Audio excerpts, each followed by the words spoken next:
Le livre de Smart Job, avec ce titre, je trouve merveilleux ce titre, « Le ciel est ouvert à ceux qui ont des ailes ». C'est un livre qui vient de sortir et on accueille l'un de ses auteurs puisqu'il est coécrit avec Samuel Sixou et Laurent-Alain Bassot. Il est avec nous et je suis très très heureux de l'accueillir parce que d'abord le titre est beau, il y a un cerveau, puisqu'on voit la couverture, on va la découvrir dans quelques instants, 32 outils comportementaux cognitifs pour survivre en entreprise. Pour le dire en mots simples, d'abord, c'est un livre qui parle de vos activités, du coaching, mais il y a quand même une idée sous ce livre. C'est peut-être de remettre l'église au milieu du village quand on parle de coaching. Parce que moi, quand je parle de coaching, je me dis, mais c'est une auberge espagnole, il y a de tout. Il y a du bien-être, il y a de la méditation, on est en tailleur. Enfin, c'est vraiment... Et vous dites, attention, parce que d'abord, ça fait du mal à la profession. C'était ça l'esprit du livre. C'est ça l'idée de votre livre. Alors, l'idée du livre, c'est évidemment d'abord de partager des sujets que nous maîtrisons en coaching et en développement personnel, mais c'était évidemment de le porter dans le cénacle de l'entreprise. Dans l'entreprise. La personne, on travaille au service de l'individu, c'est évident, c'est le travail du coach, mais on a une mission qui est que la personne dans l'entreprise puisse, par ce développement personnel, mieux se réaliser, mieux assumer ses fonctions, mieux réussir, mieux être. Et c'est bien cet aspect bijectif de la relation qui est au cœur de notre préoccupation. Parce que quand même, ce qui est intéressant, c'est l'histoire du coach. Parce que quand on a un coach en face, ou un psy d'ailleurs, même si ce n'est pas le même métier, c'est intéressant de savoir d'où il vient. Et vous venez, avec votre associé Samuel, qui est une femme, vous venez de l'entreprise. Ça change tout quand même. Alors oui, pour beaucoup de coachs, ils viennent de l'entreprise, mais surtout, on vient avec une conviction forte, c'est que quand on a voulu développer dans nos entreprises, moi la direction générale d'un groupe et Samuel au secrétariat général d'un autre groupe, on avait pour vocation à faire que les gens puissent travailler mieux dans notre entreprise et développer la valeur ajoutée qui est celle de notre entreprise. Qui donne le meilleur. Ben, bien sûr. Et en fait, j'entends tout un discours autour le développement personnel, etc. Nous, on est pour ça.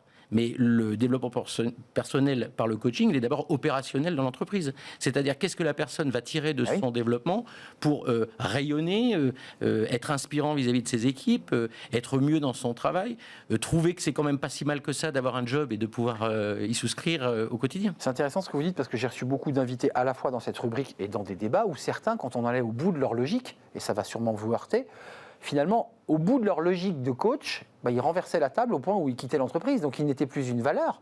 Mais ça devenait une difficulté pour l'entreprise. Quand vous allez très loin avec quelqu'un et que vous le poussez au bout, la personne se dit, après tout, qu'est-ce que je fais dans ce poste ? Et ce n'est pas votre mission. Ce n'est pas Vous êtes d'accord qu'il y a des coachs qui poussent Alors, certainement, et j'en ai croisé, mais nous, ce n'est pas notre mission. Notre mission, elle est confiée... D'ailleurs, il y a un acte tripartite en démarrage de coaching qui consiste à établir un programme d'objectifs entre le coach, l'entreprise et le coaché. C'est ça. Donc, on définit bien un travail qui n'exclut personne. Alors...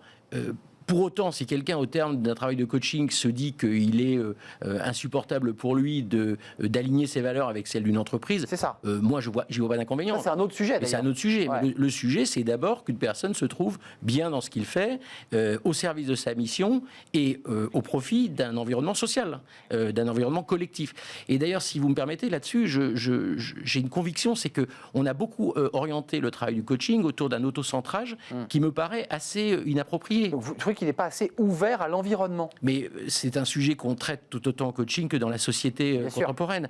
Aujourd'hui, on se rend bien compte que cet autocentrage, ce système qui consiste à d'abord se soucier de son bien-être sans se soucier de celui des autres, ne tiendra pas. Donc, il se trouve que le métier du coaching est en train d'évoluer, nous on le voit, et par ce livre, on a voulu fonder un acte fort qui est de dire, d'abord, on va partager à l'ensemble des personnes qui vont le lire les techniques qu'on utilise. Oui, il y a beaucoup de conseils pratiques.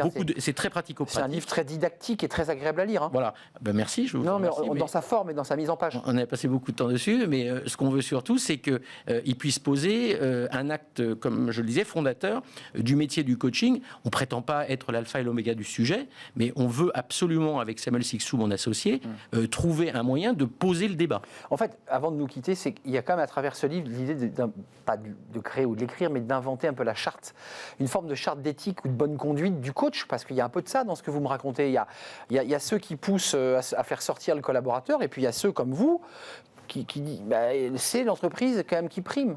Alors il y a la charte du coach qui pousse d'abord à s'occuper de l'individu au service de sa mission.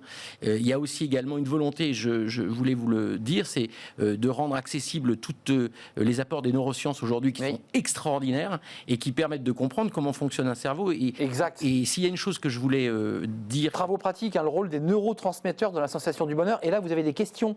La dopamine, l'endorphine, l'ocytocine et la sérotonine. Et bien d'autres. Mais ce qui est important de dire, c'est que, et c'est également l'objet de ce livre, c'est que le comportement d'un individu, il ne se traduit pas par des techniques, il se traduit par ce qu'il se dit dans ce qu'il fait. Et si vous rentrez sur un plateau comme le vôtre en vous disant qu'on fait un acte fondateur de quelque chose de positif, eh bien on a un comportement qui est le plus adapté possible. Donc vous vous êtes préparé en ce sens? Bien sûr, c'est ce que j'ai voulu. Vous êtes un coach et qui évidemment appliquait à lui-même les méthodes qu'il transmet à ses clients. J'essaye. Merci Laurent-Alain Bassot de nous avoir rendu visite, associé fondateur de Coach N Progress. Oui. Je l'ai bien dit, hein? Bien, non, parce qu'il fallait rajouter le N. Et puis je voudrais préciser que ce livre est sorti il y a quelques temps. On le trouve vraiment dans toutes les bonnes librairies. Alors non, on le trouve en ligne. On est passé par un site, notre propre système de commercialisation. Amazon? Non, on a créé notre propre plateforme marchande, voulant exclure les forfaits invraisemblables que nous réclament ces plateformes. Donc vous avez créé par ailleurs une autre entreprise d'édition pour créer ce livre. Et on le trouve facilement sur www.coachandprogress.com. Voilà, donc on peut le trouver en ligne et on l'achète directement en ligne, comme d'ailleurs sur un site marchand. Merci beaucoup de nous avoir rendu visite. Puis je redonne le titre, j'espère qu'on va voir la couverture de ce livre, Le ciel est ouvert à ceux qui ont des ailes, voilà, avec ce cerveau. 32 outils comportementaux et cognitifs pour survivre en entreprise. Merci Laurent-Alain Bassot de nous avoir rendu visite. On fait une courte pause, on va retrouver les experts de Smart Job pour une actualité riche comme chaque semaine. D'un côté, évidemment, il y a la réforme des retraites. De l'autre, il y a Pôle emploi qui fait sa mue, qui va s'appeler France Travail. Ça va changer quoi? On en parle avec nos experts. C'est juste après la pause.